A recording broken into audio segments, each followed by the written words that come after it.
بسم اللہ الرحمن الرحیم یا ایہا الذین آمنوا کتب علیکم الصیام کما کتب علی الذین من قبلکم لعلکم تتقون۔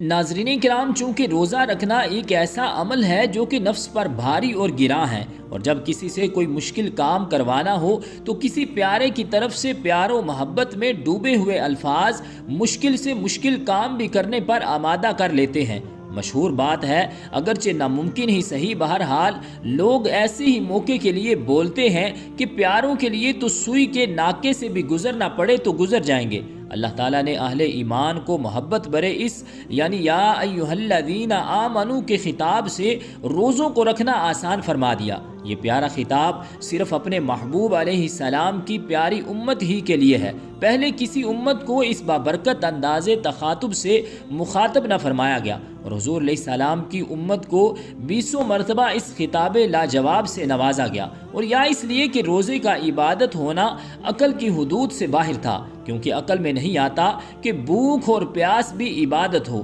اس لیے اہل ایمان کی ہمت بڑھانے کے لیے یہ دل نشین انداز تخاطب اپنایا گیا کہ تم مومن ہو، اور مومن وہ ہوتا ہے جو ہمارا وفادار بندہ ہوتا ہے، وہ عقل کا غلام نہیں ہوتا کہ بات عقل میں آئے تو مانے ورنہ نہ مانے۔ عقل جہاں تک چلے اس کو چلاؤ، اور جہاں عقل کی پرواز ختم ہو جائے وہاں عشق الہی کے سمندر میں غوطہ زن ہو جاؤ، اور محبت الہی کی سواری پر سوار ہو جاؤ، اور ہر وہ کام کر گزرو جو تمہارے خالق و مالک کا حکم ہے۔ لفظ یا سے اللہ تعالیٰ نے اہل ایمان کی غفلت و سستی کا پردہ چاک فرمایا، اور لفظ آمنو کے ساتھ ان کی محبوبیت کا اعلان فرما دیا کہ تم میرے ماننے والے ہو اور میں تمہارا خالق و مالک ہوں۔ اگر کہوں سمندر میں کود جاؤ تو سستی نہ کرنا، یہ بھوک پیاس، اور وہ بھی صرف دن دن میں، اور وہ بھی میری رضا کے لیے۔ محبت کا تقاضا یہ ہے کہ میرا حکم ماننے کے لیے اور مجھے راضی کرنے کے لیے تمہیں اس کو اتنا بھاری نہیں سمجھنا چاہیے، اور میرے عشق کے جذبے سے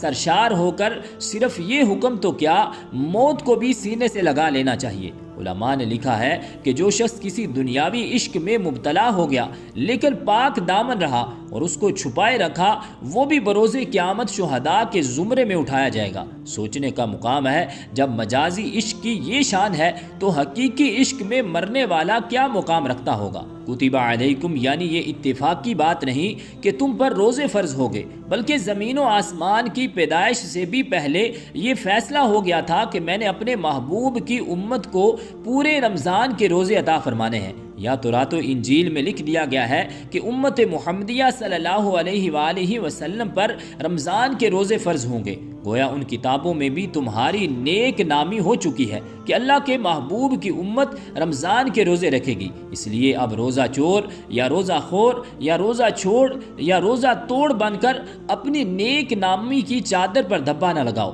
اور مرد میدان بن کر اس ذمہ داری کو نبھاؤ۔ الصیام یہ لفظ صوم سے بنا ہے، اور اس کا معنی رکنا اور باز رہنا ہے، اسی لیے خاموشی کو صوم کہا گیا۔ اس میں انسان بولنے سے رک جاتا ہے، اسی سے سامت ہے جو چپ چاپ رہنے والوں کے لیے بولا جاتا ہے۔ قرآن مجید میں ارشاد باری تعالیٰ ہے، انی نذرت للرحمن صوما فلن اکلم اليوم انسیا۔ حضرت مریم نے فرمایا کہ میں نے آج رحمان کے لیے روزہ رکھا ہے، یعنی آج ہرگز میں کسی انسان سے بات نہ کروں گی۔ صوم کا دوسرا معنی سیدھا ہونا بھی ہے، جیسے کہا جاتا ہے سام الفرس، گھوڑا سیدھا ہو گیا، یا سامت الریح، ہوا سیدھی اور درست ہوگی۔ کما کتب علی الذین من قبلکم، ماہ رمضان کے روزوں کو مزید آسان کرنے کے لیے پہلی امتوں کا حوالہ دیتے ہوئے فرمایا کہ یہ کام صرف تم ہی نہیں کر رہے، تم سے پہلے لوگ بھی کرتے تھے، تو جب وہ کر سکتے ہیں تو تم کیوں نہیں کر سکتے، حالانکہ تم ان سے زیادہ اللہ کو پیارے ہو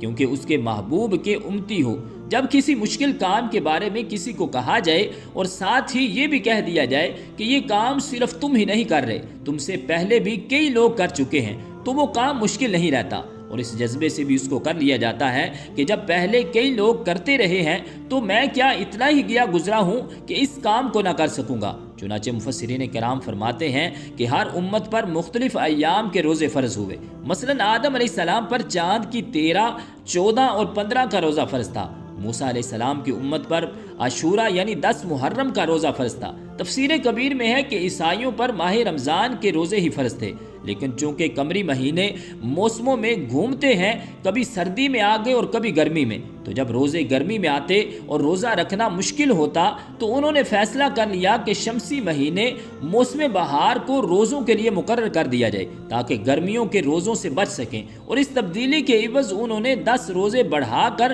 بجائے 30 کے 40 روزے رکھنا شروع کر دیے۔ ایسے ہی یہودیوں پر بھی رمضان کے روزے فرض تھے، انہوں نے یہ چھوڑ کر صرف عاشورہ کا روزہ اپنا لیا اور اس کو اپنے اوپر فرض سمجھ لیا، کیونکہ اس دن بنی اسرائیل کو نجات ملی تھی اور فرعون غرق ہوا تھا۔ لعلکم تتقون یعنی رمضان کے روزوں کا حکم دے کر تمہیں متقی اور پرہیزگار بنانا مقصود ہے۔ گویا تقوی کی اصل اور بنیاد روزے کو قرار دیا گیا۔ بزرگان دین نے نہایت جامع الفاظ میں تقوی کا مفہوم یہ بیان فرمایا ہے کہ جہاں جانے کا اللہ نے حکم دیا ہے وہاں سے غیر حاضر نہ ہو، اور جہاں جانے سے منع کیا ہے وہاں حاضر نہ ہو۔ جو کام یعنی قول و فعل کرنے کا حکم ہے وہ کرے، اور جس سے منع کیا گیا ہے نہ وہ بول بولے نہ وہ کام کرے۔ یہ مفہوم اگر ذہن نشین کر لیا جائے تو گناہوں کی بیماری سے جان چھوٹ سکتی ہے۔ جب اللہ تعالیٰ کو ہر زمان و ہر مکان میں موجود مانیں گے اور اس سے ڈر کر اس کی نافرمانی سے بچے رہیں گے تو اسی کا نام تقوی ہے۔